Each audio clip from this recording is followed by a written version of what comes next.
বিপদ আসলে কোন দোয়া পড়তে হয়, কিভাবে ফরিয়াদের হাত উত্তোলন করতে হয়, কিভাবে রবের দরবারে নতজানু হয়ে ফরিয়াদ করতে হয়, এটা জানার দরকার আছে না নাই? এরকম হয়েছে না যে দেয়ালে পিঠ থেকে গেছে, চোখে মুখে অন্ধকার, কই যাব, কি করব, বাঁচানোর কেউ না, এরকম হয়েছে কখনো আপনাদের? যদি হয় তাইলে এটার সলিউশন বলবো, না হইলে তো এগুলো বলে লাভ নাই। হয় হয় হয় বিশ্বনবী এরকম কঠিন বিপদে পড়েছেন জীবনের কিছু কিছু মুহূর্তে। বিপদ আসলেই প্রথমে বিশ্বনবী সাল্লাল্লাহু আলাইহি ওয়াসাল্লাম একটা দোয়া পড়তেন। তিনি পড়তেন ইন্না লিল্লাহি ওয়া ইন্না ইলাইহি রাজিউন। নিশ্চয় আমরা আল্লাহর জন্য, নিশ্চয় আমরা কার দিকে ফিরবো ভাই? আবার কার দিকে ফিরবো? আওয়াজ করে বলুন তো, আমরা এসেছি কার কাছ থেকে, আবারও ফিরে যাব কার কাছে? এজন্য বিশ্বনবী পড়ছেন ইন্না লিল্লাহি ওয়া ইন্না ইলাইহি রাজিউন। নিশ্চয় আল্লাহর জন্য, ওই আল্লাহর দিকেই আমরা ফিরে যাব। তারপরে বিশ্বনবী পড়তেন আল্লাহুম্মা আজুরনি ফি মুসিবাতি ওয়াখলুফ লি খায়রাম মিনহা। একসাথে প্রথমে পড়তেন ইন্না লিল্লাহি ওয়া ইন্না ইলাইহি রাজিউন, তারপর পড়তেন আল্লাহুম্মা আজুরনি ফি মুসিবাতি ওয়াখলুফ লি খায়রাম মিনহা। মানে আল্লাহ, এই যে আমি বিপদে ধৈর্য ধারণ করলাম, এটার সব তুমি আমার দাও, আর যেটা হারালাম এর চেয়ে ভালো কিছু দিয়ে মেকআপ করে দিও, ভালো কিছু দিয়ে বদল করে দিও। সুবহানাল্লাহ পড়েন। তাহলে বিপদ আসলে আমরা কি পড়ব? কথা বলেন। এই যে আমি শুয়েছিলাম, নাশিদ গাচ্ছিল ওরা, এদেশে পরস্পরে দেখা হলে দেয় সালাম, এদেশে আমজনতার হৃদয় জুড়ে পাকালাম, এদেশে বিপদ এলে সর্বজনে সর্বক্ষণে দোয়া পড়ে ইন্না লিল্লাহ। কি পড়ে?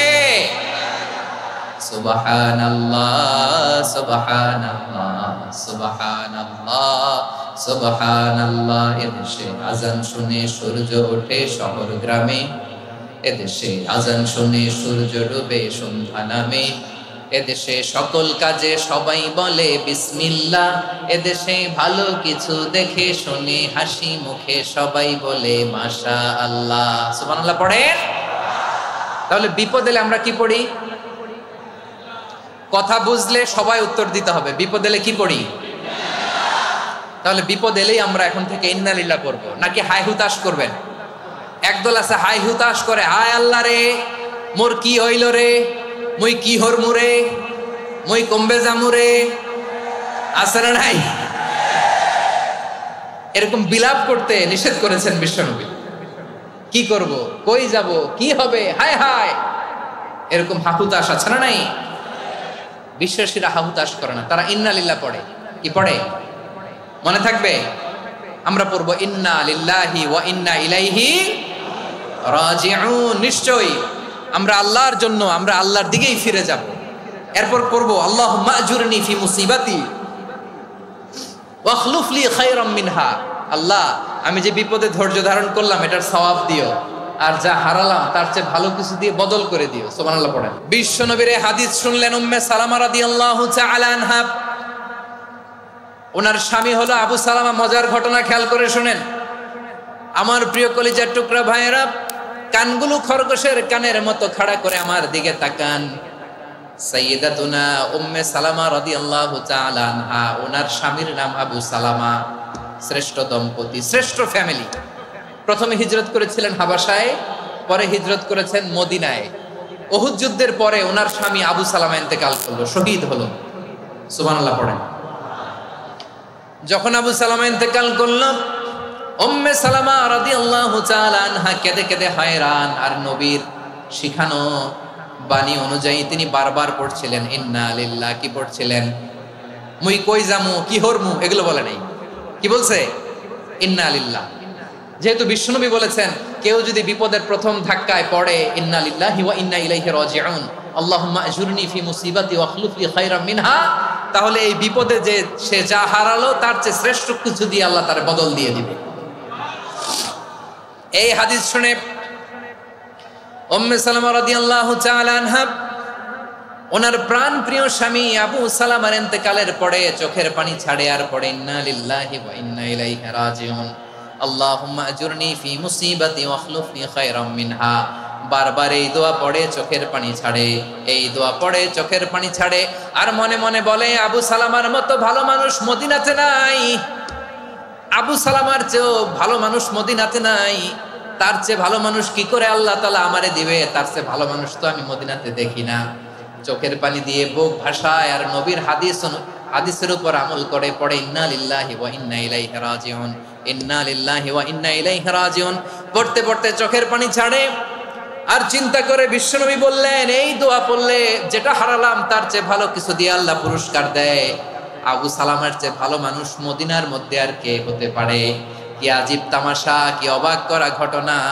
কিছুদিন পরে দেখা গেল সাইয়্যিদুল মুরসালিন রাহমাতাল লিল আলামিন স্বয়ং বিশ্ব নবী উম্মে সালামাকে বিয়ের প্রস্তাব পাঠিয়েছে। স্বয়ং বিশ্ব নবী উম্মে সালামা রাদিয়াল্লাহু তাআলা আনহাকে বিয়ের প্রস্তাব পাঠিয়েছেন। উনি রাজি হয়ে গেলেন, বিয়ে হয়ে গেল, উনি হয়ে গেলেন উম্মুল মুমিনিন, আমাদের মা, পুরো মুসলিম উম্মার মা। চিৎকার করে বলেন আল্লাহু আকবার। তাহলে আমার প্রাণপ্রিয় ভাইয়েরা, বিপদে পড়লে আমরা পড়বো ইন্না লিল্লাহি ওয়া ইন্না ইলাইহি রাজিউন, আল্লাহুম্মা আজুরনি ফি মুসিবাতি ওয়াখলুফ লি খায়রাম মিনহা। পড়বেন? পড়বেন না? যারা যারা বিপদ আসলে এই দোয়াটা পড়বেন এখন থেকে আওয়াজ করে ইনশাআল্লাহ বলেন। যা হারাইছেন তার চেয়ে শ্রেষ্ঠ জিনিস দিয়ে বদলা দিবে কে? বিশ্বাস হয়? একটু সন্দেহ লাগে মনে হয়, একটু সন্দেহ আছে? যাদের বিশ্বাস হবে তাদের কি আল্লাহ উত্তম বদলা দেবে, ঠিক কিনা বলেন? তাহলে বিপদে পড়লেই প্রথমে আমরা এটা পড়ব, এরপরে বিপদ আসলে নিজেকে কি করে আল্লাহর কাছে সঁপে দিতে হয় এটাও জানার দরকার আছে না নাই? বিপদে প্রথমে ইন্নালিল্লাহ পড়লাম, ধৈর্য ধারণ করলাম, বিপদ থেকে উদ্ধারের সর্বোচ্চ চেষ্টা করলাম, আমার কাজ যখন শেষ তখন আমি আমার এই বিষয়টা আল্লাহর কাছে সঁপে দিব। কার কাছে সুপর্দ করব? কার কাছে? বিপদে পড়লে কেমন করে নিজেকে আল্লাহর কাছে সঁপে দিতে হয় আসুন সাইয়েদনা ইব্রাহিম আলাইহিস সালামের জীবনী থেকে জানি। হাতে রশি বেঁধে, পায়ে রশি বেঁধে আল্লাহর খলিল ইব্রাহিম আলাইহিস সালামকে আগুনের মধ্যে নিক্ষেপ করা হবে। আহা, এটার বলে অগ্নি পরীক্ষা। উনি অগ্নি পরীক্ষার সম্মুখীন হয়েছিলেন। এজন্য কঠিন পরীক্ষাকে আমরা অগ্নি পরীক্ষার সাথে তুলনা করি, ঠিক কিনা? সাইয়েদনা জিবরাইল এসে বললেন, ও আল্লাহর খলিল, ওরা তো আপনার হাতও বেঁধে ফেললো, পাও বেঁধে ফেললো, নড়াচড়ার সুযোগ নাই, বলেন আমি জিবরিল ফেরেশতা আপনার জন্য কি করতে পারি? আল্লাহর খলিল ইব্রাহিম বলেন, ও জিবরাইল, তোমার কাছে আমার কোনো চাওয়া পাওয়া নাই। সুবহানাল্লাহ বলেন। তোমার কাছে বলার কিছু নাই, তোমার সাহায্যের আমার দরকার নাই। সাইয়েদনা ইব্রাহিম আলাইহিস সালামকে হাতে পায়ে রশি বেঁধে, হাত পা বাঁধা অবস্থায় জ্বলন্ত অগ্নিকুণ্ডে যখন নমরুদের দলবল নিক্ষেপ করবে, আল্লাহর খলিল কিভাবে নিজেকে আল্লাহর কাছে সঁপে দিয়েছেন পটুয়াখালীর ভাইরা খেয়াল করে শুনুন। হাত পা বেঁধে আল্লাহর খলিলকে যখন নিক্ষেপ করা হবে, তিনি মুখ ফুটে বলে ফেললেন, হাসবুনাল্লাহু ওয়া নি'মাল ওয়াকিল। হাসবুনাল্লাহু ওয়া নি'মাল ওয়াকিল, আমার জন্য আল্লাহই যথেষ্ট, আমার জন্য আল্লাহই যথেষ্ট। তিনি আমার সবচেয়ে বড় গার্ডিয়ান, তিনি আমার সবচেয়ে বড় অভিভাবক। জিব্রাইলের সাহায্যে অফারকে ফিরিয়ে দিলেন। দুনিয়ার বুকে কারো কাছে কিছু বলেন নাই, মুখ ফুটে বলেছেন হাসবুনাল্লাহ। ও আমার পটুয়াখালীর প্রাণের ভাইয়েরা খেয়াল রাখবেন, কোন বান্দা তার হাতে থাকা সব চেষ্টাটুকুন করার পরে মুখ ফসকে মুখ দিয়ে যখন বলে ফেলে হাসবুনাল্লাহ, বান্দা যখন হাসবুনাল্লাহ বলে ফেলে, ওই ব্যাপারটা ডিল করার দায়িত্ব স্বয়ং আল্লাহ আরশের উপর থেকে নিয়ে নেয়। আপনি যখন বলে ফেলবেন হাসবুনাল্লাহ, এটা ডিলিং করবে কে তখন? চিল্লায় বলেন না, তিনি কে? বান্দা তার সাধ্যের সবটুকু চেষ্টার পরে নতজানু হয়ে যখন বলবে হাসবুনাল্লাহ, আল্লাহ তুমি আমার জন্য যথেষ্ট, নি'মাল ওয়াকিল, তুমি আমার শ্রেষ্ঠ অভিভাবক, তখন তার কি দরকার না দরকার এটা ডিল করে স্বয়ং আল্লাহ। নিক্ষেপ করা হলো সাইয়েদনা ইব্রাহিমকে অগ্নিকুণ্ডলিতে। হাজার হাজার মানুষের দৃশ্য দেখার জন্য জড়ো হয়েছে এরকম বিশাল ময়দানে।